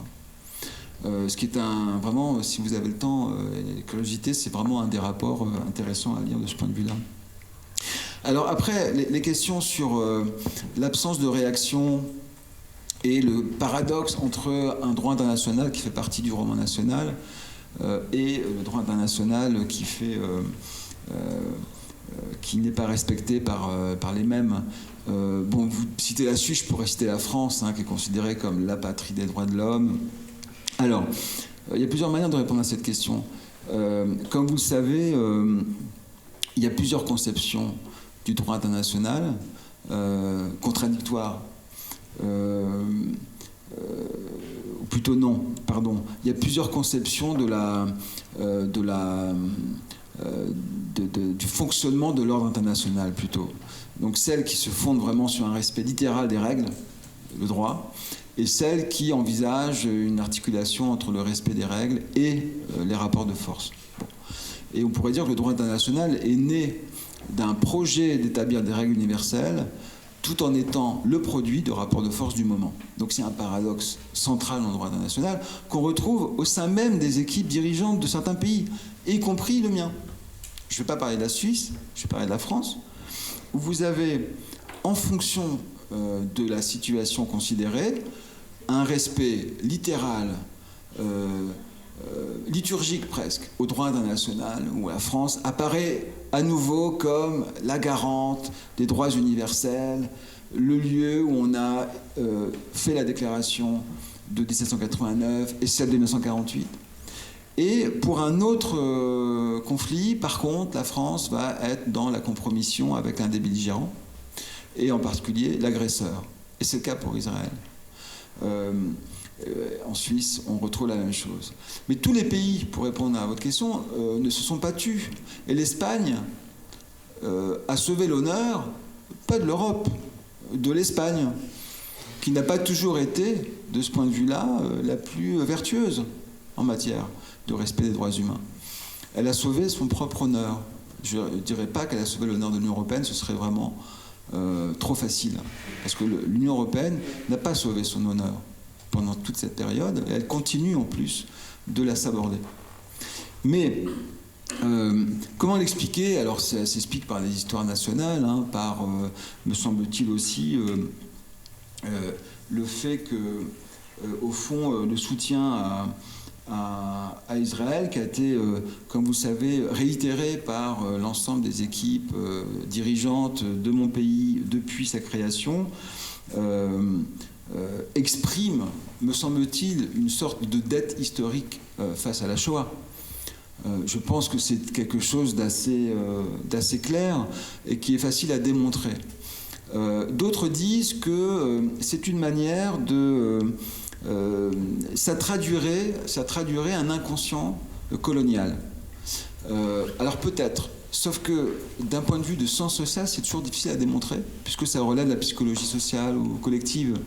Comment pouvoir démontrer que chacun des membres d'une collectivité partage un même inconscient historique? C'est un petit peu compliqué. Cela étant, on voit quand même assez clairement qu'il y a une corrélation entre l'histoire coloniale française, le rapport, la manière dont les empires coloniaux traitaient les populations sous leur contrôle et leur juridiction, et la manière dont Israël aujourd'hui exerce cette domination vis-à-vis des Palestiniens. Il y a quand même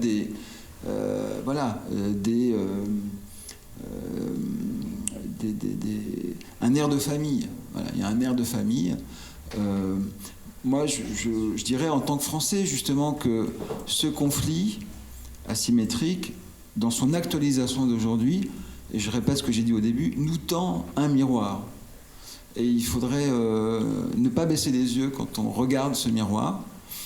Et c'est un travail qu'on peut faire individuellement et qu'il faut qu'on fasse collectivement. Et je crois que c'est un enjeu pour les sociétés européennes.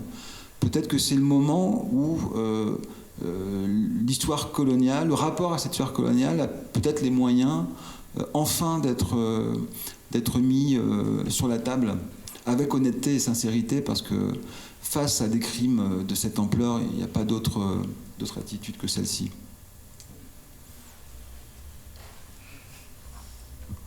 Ouais, alors merci beaucoup pour ces réponses. Je vais vérifier le temps qui passe aussi. Est-ce que quelqu'un a encore d'autres questions à poser?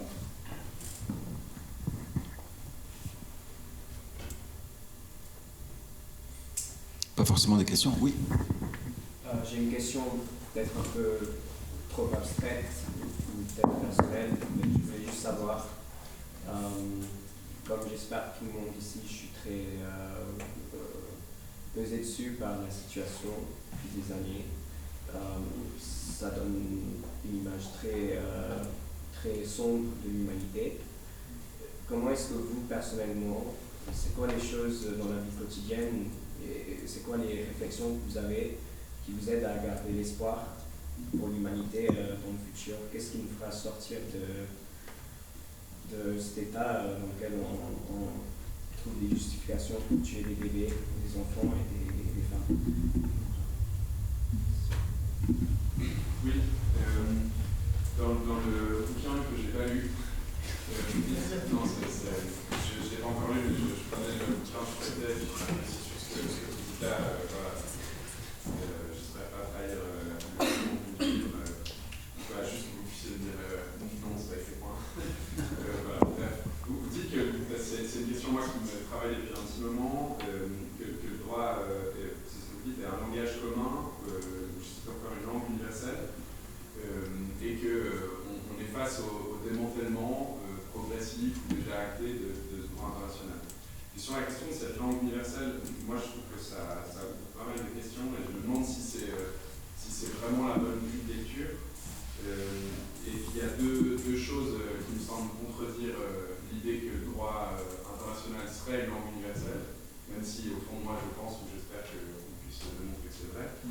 La première, c'est que vous dites que ce droit international il naît autour de la fin de la Seconde Guerre mondiale, mais en réalité, il y a tout un processus des pays de la périphérie, des centres d'accumulation capitaliste, qui essaye de transformer ce droit international, de lui arracher ou lui adjoindre des principes et des valeurs qu'il n'avait pas au début et de construire un édifice qui soit un petit peu plus juste. Et ça, c'est un travail très long, très progressif et qui est loin d'être abouti. Et puis de l'autre côté, on a depuis pas mal d'années des pays justement de ces centres-là qui travaillent à détricoter. Parce qu'Israël produit une relecture du droit international, par exemple sur la question du droit des attaques préemptives. On a aussi du côté de la Russie un travail de détricotage ou de transformation, de relecture du droit international pour s'attaquer aux droits reproductifs et sexuels. On a la même chose de la part de juristes états-uniens, de la part de juristes chinois, etc. Et du coup, pris entre ces deux dynamiques, j'arrive pas trop à comprendre où est-ce qu'on place le droit international comme un langage universel. De nouveau, ce serait ma position que la réponse c'est oui, mais j'ai pas bien avoir comment répondre.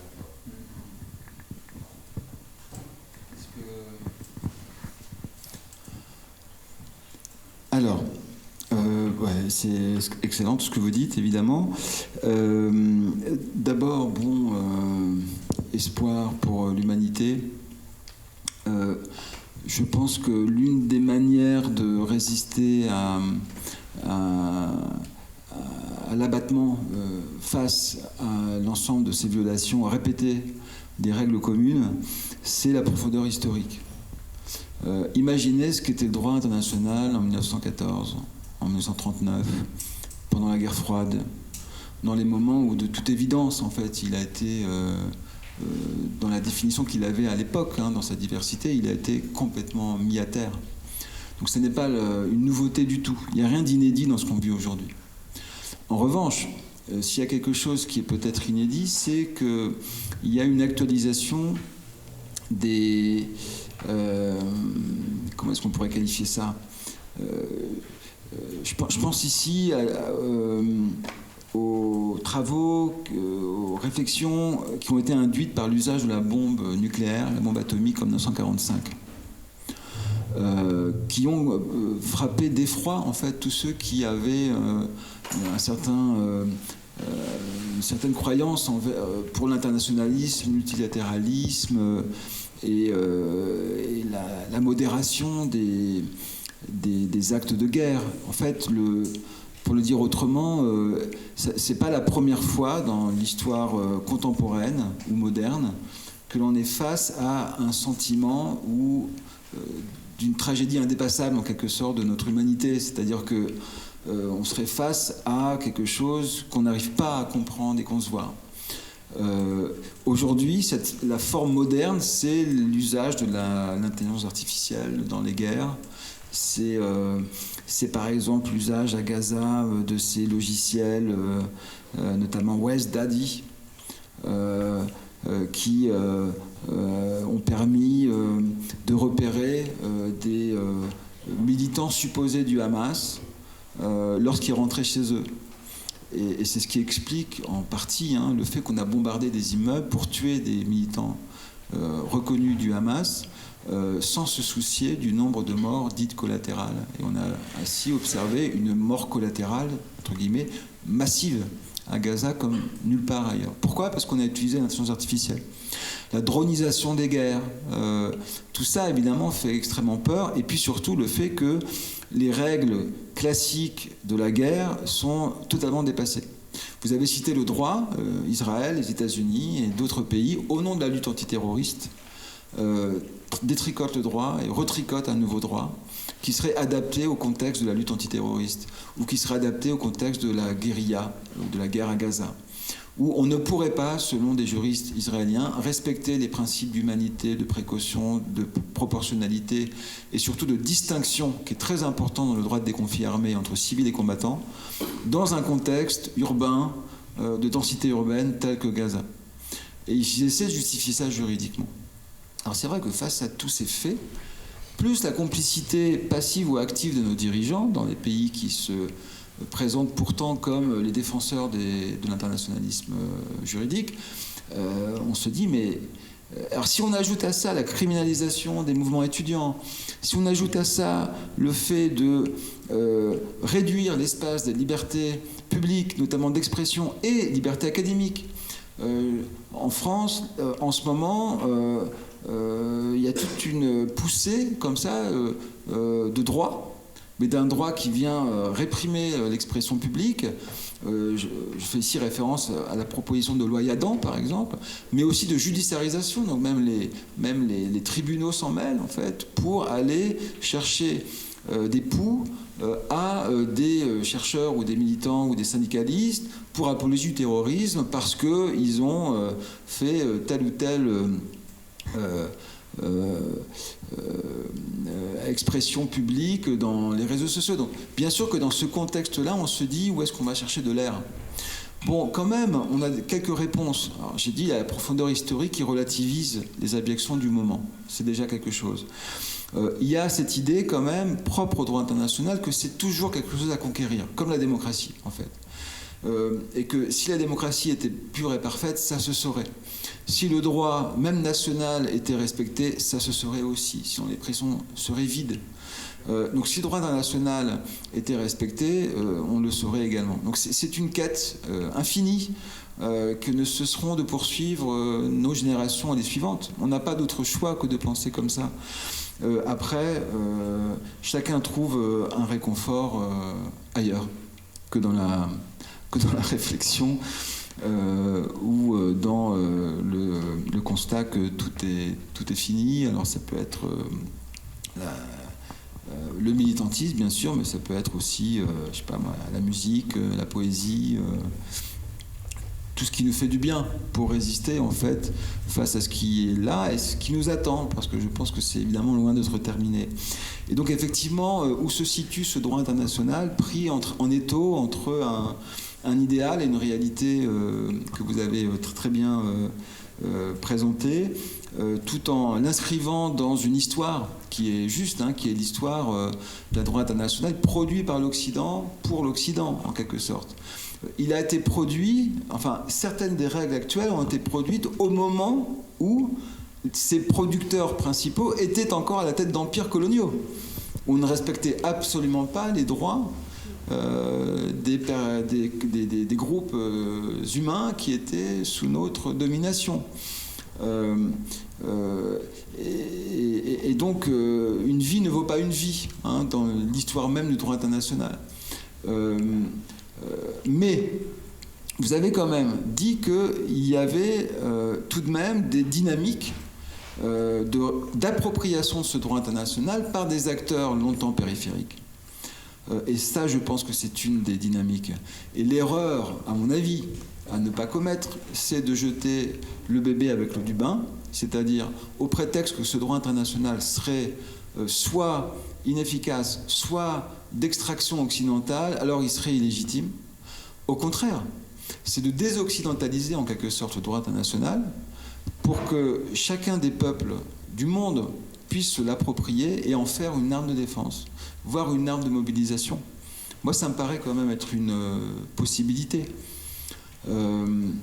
Et même on peut aller au-delà. Regardez l'Ukraine, par exemple. L'Ukraine est victime du non-respect du droit international par la Russie. C'est évident.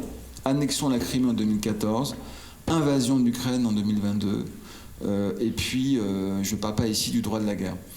Eh bien, l'Ukraine, ses représentants, depuis 4 ans, sont présents dans les tribunaux nationaux et internationaux. Il y a même un projet qui est désormais en cours de constitution à l'initiative du Conseil de l'Europe pour un tribunal spécial sur le crime d'agression de l'Ukraine par la Russie.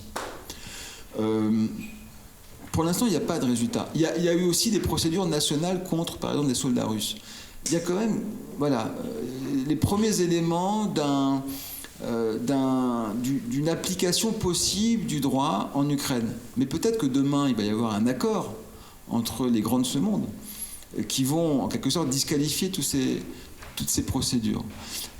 Mais ce qui est important, c'est de voir que plus des États s'approprieront le droit international, plus des sociétés et des peuples se l'approprieront, plus on aura une possibilité, dans le rapport de force entre les respectueux du droit et les irrespectueux du droit, d'emporter la mise.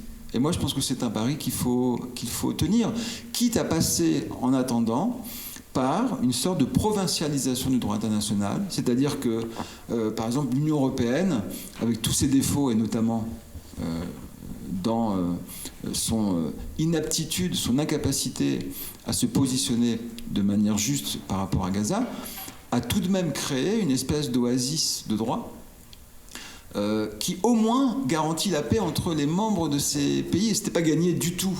C'est déjà quelque chose. En Afrique, il y a des dynamiques aussi de ce point de vue-là. Il y a eu le procès Hissène Habré, par exemple, que j'étais allé suivre à l'époque, à Dakar, au Sénégal, ancien président du Tchad, jugé par des cours africaines.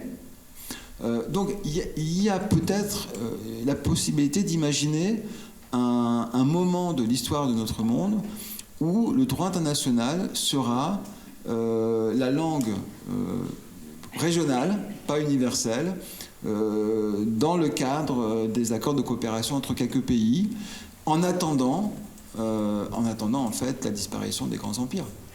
Et en attendant que les prédateurs, qui aujourd'hui gouvernent la Chine, la Russie, les États-Unis, avec leurs alliés de circonstance ou structurels comme Israël pour les uns, ou d'autres pays pour les autres, comme en Asie centrale par exemple, ou la Turquie, en attendant qu'en fait ils se neutralisent les uns les autres. Donc il y a quand même tout de même quelques espoirs en fait à partager. Voilà. Merci beaucoup. Ça va ? Ouais. Et vous ? Ouais, très bien. Mais vous êtes peut-être fatigué ? Non, alors malheureusement, ça va devoir toucher gentiment à sa fin. D'accord. Merci beaucoup pour tous vos commentaires et votre attention. Et merci à toi, Pauline, pour cette brillante modération. Merci beaucoup. Et s'il y a une deuxième édition, j'espère avoir l'occasion de lire ton mémoire pour pouvoir en faire référence. Eh bien, ce sera avec plaisir.